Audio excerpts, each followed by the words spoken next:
साथियों नमस्कार, स्वागत है आपका अपने चैनल सक्सेस जंक्शन एक कदम सफलता की ओर में। और हम लेकर के आ गए आपके लिए एमपीपीएससी 2020 और 2021 की दृष्टि से अति महत्वपूर्ण आपका टॉपिक है यूनिट 9 का सूचना एवं संचार प्रौद्योगिकी यानी कि कम्युनिकेशन एंड इंफॉर्मेशन टेक्नोलॉजी। तो देखिए, बहुत से लोग कन्फ्यूज है कि सर यूनिट 9 से किस तरह के प्रश्न हमको परीक्षा में देखने को मिलने वाले हैं, क्योंकि पहली बार यूनिट 9 यूनिट 7 इन सबको जोड़ा गया है। तो देखिए, मैं आपको एक बात क्लियर कर दूं, 2020 में और 2019 में जो भी नई घटनाएं हुई हैं, जो भी नए इनिशिएट लॉन्च हुए हैं, जो भी नए पोर्टल चालू किए गए हैं, वो आपकी परीक्षा की दृष्टि से अति महत्वपूर्ण है, वो आपके यूनिट 9 में आ सकते हैं। साथ ही साथ में 2021 में जो भी नए पोर्टल वगैरह लॉन्च किए गए हैं वो आपकी परीक्षा में आएंगे। ई कॉमर्स, ई गवर्नेंस, जिसमें भी नई नई चीज़ें यहाँ पर लॉन्च की गई हैं वो सभी आपकी परीक्षा की दृष्टि से महत्वपूर्ण है। तो उसी को बेस बना करके हम लगातार आपके लिए प्रैक्टिस सेट लेकर के आते रहते हैं।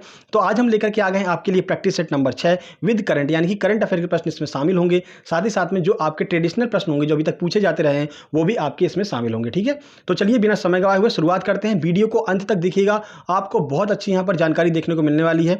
चलिए शुरुआत करते हैं पहले प्रश्न की ओर। देखिए, तो पहला प्रश्न है, इसरो की घोषणा के अनुसार नई चंद्रयान 3 परियोजना की अनुमानित लागत कितनी है, कितना खर्चा आने वाला है जो हम चंद्रयान 3 को चंद्रमा पर भेजने वाले हैं। ऑप्शन ए है 600 करोड़, ऑप्शन बी है 500 करोड़, ऑप्शन सी है 400 करोड़ या फिर ऑप्शन नंबर डी है 300 करोड़। चलिए आंसर देख लेते हैं। सही आंसर है ए, यानी कि 600 करोड़ रुपए का खर्चा यहां पर आने वाला है जो हम चंद्रयान 3 को अपना चंद्रमा पर भेज रहे हैं। चलिए कुछ जानकारी आपको देते हैं इस प्रश्न के बारे में। देखिए, तो भारतीय अंतरिक्ष अनुसंधान संगठन यानी कि इसरो की हाल ही में चंद्रमा पर देश के तीसरे मिशन की पुष्टि की है जिसका नाम चंद्रयान 3 है। ठीक है, तो चंद्रमा पर देश का तीसरा मिशन भेजा जा रहा है, नाम क्या है, चंद्रयान 3। सरकार ने चंद्रयान 3 की परियोजना को मंजूरी दे दी है और इसरो के अध्यक्ष के सिवान के द्वारा घोषित परियोजना की अनुमानित लागत जो है वो 600 करोड़ रुपए से अधिक होगी। ठीक है, तो इतना खर्चा यहाँ पर आने वाला है। के सिवन जी ने पूरा खाका तैयार करके भारत सरकार को दे दिया है। चंद्रयान 3 में ऑर्बिटर नहीं होगा, चंद्रयान 2 का ही ऑर्बिटर जो है वो वहाँ पर काम करेगा। जैसा कि आपको पता है, अपना प्रज्ञान जो रोवर है बेचारा कहीं पर डला हुआ है, ठीक है, मिल नहीं रहा है, तो उसके लिए हम यहाँ पर अपना चंद्रयान 3 भेज रहे हैं। ठीक है, लेकिन चंद्रयान 2 का जो ऑर्बिटर है वो ऑलरेडी वहां पर काम कर रहा है, तो हमारे जो चंद्रयान 3 है इसमें ऑर्बिटर नहीं होगा, रोवर जरूर होगा। ठीक है, तो आपसे प्रश्न पूछा जा सकता है, जो कथन वाले प्रश्न बनते हैं कि बताइए चंद्रयान 3 में इनमें से कौन सी चीज नहीं होगी, ऑर्बिटर, रोवर या फिर ऑर्बिटर रोवर दोनों नहीं होगा या फिर आपका रोवर नहीं होगा। तो ऐसे प्रश्न बन सकते हैं। ठीक है, तो आपको बताना है कि जो ऑर्बिटर है वो चंद्रयान 3 में नहीं होगा, रोवर जरूर उपलब्ध रहेगा। ठीक है, चलिए आगे बढ़ते हैं अगले प्रश्न की ओर। देखिए, अगला प्रश्न है, दुनिया की सबसे बड़ी सौर दूरबीन डैनियल सोलर स्कोप ने हाल ही में किस खगोलीय पिंड की उच्चतम रेजोल्यूशन छवि ली है, यानी कि एक फोटो खींची है यहाँ पर इनमें से किसी पिंड की और वो दुनिया की सबसे उच्चतम रेजोल्यूशन वाली छवि बन गई है। ऑप्शन ए है ब्लैक होल, ऑप्शन बी है सूर्य, ऑप्शन सी है क्रॉस, ऑप्शन नंबर डी है आकाशगंगा। तो बताइए किसकी फोटो खींची है। चलिए आंसर देख लेते हैं।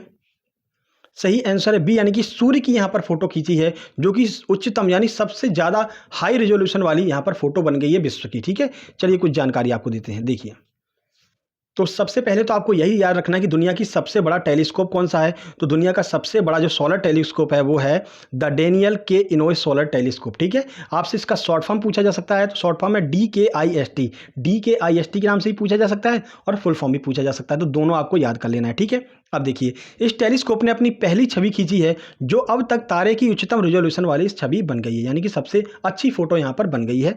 इस टेलीस्कोप को जुलाई 2020 में पूरी तरह से चालू कर दिया गया था। ठीक है, तो जुलाई 2020 में चालू किया था। 2020 की जितनी भी करंट अफेयर हैं वो आपके लिए महत्वपूर्ण है, जैसा कि हमने शुरू में बता दिया, और 2021 की भी करंट अफेयर आपके लिए महत्वपूर्ण है। तो 2020 की तो हम ऐसे यहाँ पर कवर कर ले रहे हैं 12:30 बजे वाली वीडियो में। ठीक है, और रोज सुबह 7:30 बजे हम करंट अफेयर वाली वीडियो लेकर के आते हैं, उसमें आपकी जो अभी जनवरी से लेकर के अभी तक की करंट अफेयर है वो यहाँ पर डेली बेस पर कवर हो रही है। तो जो लोग दोनों क्लास ले रहे होंगे, सुबह वाली भी और दोपहर वाली भी, उनको बहुत ज़्यादा फायदा होने वाला है। यूनिट 9 की बात कर लें, यूनिट 7 की बात कर लें, जितने भी करंट के प्रश्न आपके आएंगे, यूनिट 8 तो पूरा करंट अफेयर ही है, तो वो उन लोगों का वो बिल्कुल एकदम क्रिस्टल क्लियर होगा, एक भी प्रश्न आपका गलत नहीं होगा अगर आप सुबह वाली क्लास भी लेते रहेंगे और दोपहर की 12:30 बजे वाली क्लास भी लेते रहेंगे। ठीक है, चलिए आगे बढ़ते हैं अगले प्रश्न की ओर। देखिए, तो अगला प्रश्न है, हाल ही में भारतीय विज्ञान कांग्रेस बेंगलुरु में प्रधानमंत्री द्वारा कौन सा पोर्टल लॉन्च किया गया है। आई स्टेम, आई स्कीटेक, आई साइंस या फिर आई स्पेस। चलिए आंसर देख लेते हैं। सही आंसर है ए, यानी कि आई स्टेम के नाम से एक यहां पर पोर्टल लॉन्च किया गया है प्रधानमंत्री जी के द्वारा। चलिए पूरी जानकारी आपको देते हैं आई स्टेम के बारे में। देखिए, तो भारत के प्रधानमंत्री नरेंद्र मोदी ने बेंगलुरु में भारतीय विज्ञान कांग्रेस के दौरान भारतीय विज्ञान प्रौद्योगिकी सुविधाओं का एक नक्शा आई स्टेम पोर्टल यहां पर लॉन्च किया है। देश भर में अनुसंधान एवं विकास सुविधाओं और अनुसंधान प्रयोगशालाओं वाले सभी शैक्षणिक संस्थान पोर्टल में खुद को रजिस्ट्रेशन करा लेंगे, ठीक है, ताकि भारत में उपलब्ध अनुसंधान सुविधाओं के बारे में एक लाइव सूची तैयार की जा सके। यानी कि जितने भी आपके अनुसंधान संस्थान हैं वो सब यहाँ पर रजिस्ट्रेशन कराएंगे। उससे क्या होगा, उससे भारत के प्रधानमंत्री को पता चल जाएगा कि इतने अनुसंधान संस्थान हमारे यहाँ कार्यरत हैं, फिर उनको वित्त पोषित उसी हिसाब से किया जाएगा, उतना ही पैसा वहाँ पर प्रदान किया जाएगा जिससे कि वो अच्छे से काम कर सके। और इसके लिए उन्होंने एक पोर्टल बनाया है जिसका नाम है आई स्टेम, ठीक है। उम्मीद करते हैं सारी चीज़ें आपको समझ में आ रही होंगी। अनुसंधान सुविधा को पोर्टल में मैप करने के बाद शोधकर्ता ऑनलाइन आवेदन भी कर सकता है, ठीक है। तो आई स्टेम के बारे में पूरी जानकारी आपको यहाँ पर हो गई है, ठीक है। चलिए आगे बढ़ते हैं अगले प्रश्न की ओर। देखिए, प्रधानमंत्री की अध्यक्षता में शासन के लिए सूचना और संचार प्रौद्योगिकी आधारित बहु मॉडल मंच का नाम क्या है, ठीक है। तो एक मॉडल यहां पर लॉन्च किया गया है, उसका नाम क्या है? ऑप्शन ए है प्रताप, ऑप्शन बी है प्रगति, ऑप्शन सी है प्रणत, ऑप्शन नंबर डी है पवन। चलिए आंसर देखते हैं। सही आंसर बी यानी कि प्रगति पोर्टल उसका नाम है। और प्रगति पोर्टल के बारे में आपने सुना भी होगा, बहुत महत्वपूर्ण है। ये प्रश्न आपकी परीक्षा में आ सकता है, प्रगति पोर्टल से संबंधित कोई भी प्रश्न आपकी परीक्षा में देखने को मिल सकता है। चलिए इस प्रश्न के बारे में पूरी जानकारी देते हैं, किस तरह से कार्य करता है प्रगति पोर्टल, क्या है फुल फॉर्म, आइए देखते हैं। तो प्रधानमंत्री नरेंद्र मोदी ने हाल ही में कई परियोजनाओं की प्रगति पर चर्चा करने के लिए 32वें प्रगति बातचीत की अध्यक्षता की। यानी कि 32वीं बैठक यहां पर हुई है प्रगति पोर्टल की। तो याद रखिएगा 32वीं बैठक की अध्यक्षता किसने की? प्रधानमंत्री नरेंद्र मोदी जी ने। बातचीत प्रगति पोर्टल के माध्यम से की गई थी। अब प्रगति का फुल फॉर्म देख लीजिए, तो pro active governance and timely implementation जो है वो इसका फुल फॉर्म है। याद रखिएगा प्रगति का फुल फॉर्म आपसे पूछा जा सकता है। प्रगति पोर्टल का शुभारंभ कब किया गया था? तो मार्च 2015 में प्रगति पोर्टल का शुभारंभ किया गया था। अभी 32वीं बैठक हुई है जिसकी अध्यक्षता माननीय प्रधानमंत्री नरेंद्र मोदी जी के द्वारा की गई है, ठीक है। चलिए आगे बढ़ते हैं अगले प्रश्न पर। देखिए, तो गूगल भारत के किस शहर में अपना दूसरा क्लाउड क्षेत्र लॉन्च करने की योजना बना रहा है? 2020 में ये योजना बनी थी, अभी हालांकि लॉन्च नहीं हुआ है, लेकिन जैसे ही लॉन्च होगा, आप डेली करंट अफेयर क्लास तो लेते ही रहते हैं, जैसे ही लॉन्च होगा सुबह वाली डेली करंट अफेयर वाली क्लास में हम आपको करा देंगे। तो दोनों चीज़ें आपकी क्लियर हो जाएंगी, 2020 की भी करंट अफेयर और 2021 की भी करंट अफेयर। देखिए, ऑप्शन है गुरुग्राम, ऑप्शन बी है हैदराबाद, ऑप्शन सी है बेंगलुरु, ऑप्शन नंबर डी है दिल्ली। चलिए आंसर देखते हैं। सही आंसर है डी, यानी कि दिल्ली में यहां पर दूसरा क्लाउड क्षेत्र स्थापित किया जा रहा है। आइए पूरी जानकारी आपको देते हैं। देखिए, तो गूगल ने हाल ही में घोषणा की है कि वह दिल्ली क्लाउड क्षेत्र खोलेगा। या मुंबई क्लाउड क्षेत्र के बाद भारत में कंपनी का दूसरा क्लाउड क्षेत्र होगा। यानी पहला कहां पर है? तो पहला मुंबई में है, याद रखिएगा। पहला क्लाउड क्षेत्र को 2017 में लॉन्च किया गया था, दूसरे क्लाउड क्षेत्र को 2021 में लॉन्च किए जाने का अनुमान है। गूगल क्लाउड क्षेत्र वैश्विक संगठनों को गूगल क्लाउड प्लेटफॉर्म सेवाएं प्रदान करते हैं और दुनिया भर में अपने उपयोगकर्ताओं को क्लाउड आधारित सेवाएं वितरित करने में उनकी सहायता करते हैं, ठीक है। चलिए आगे बढ़ते हैं अगले प्रश्न की ओर। तो याद रखिएगा दूसरा कब खुलेगा? 2021 में, पहला 2017 में। पहला कहां पर? मुंबई में, दूसरा कहां पर? दिल्ली में, ठीक है। चलिए आगे बढ़ते हैं। देखिए, किस भारतीय संस्थान ने प्रोजेक्ट प्राण के नाम से एक गहन देखभाल इकाई यानी कि आईसीयू वेंटिलेटर को विकसित किया है, ठीक है।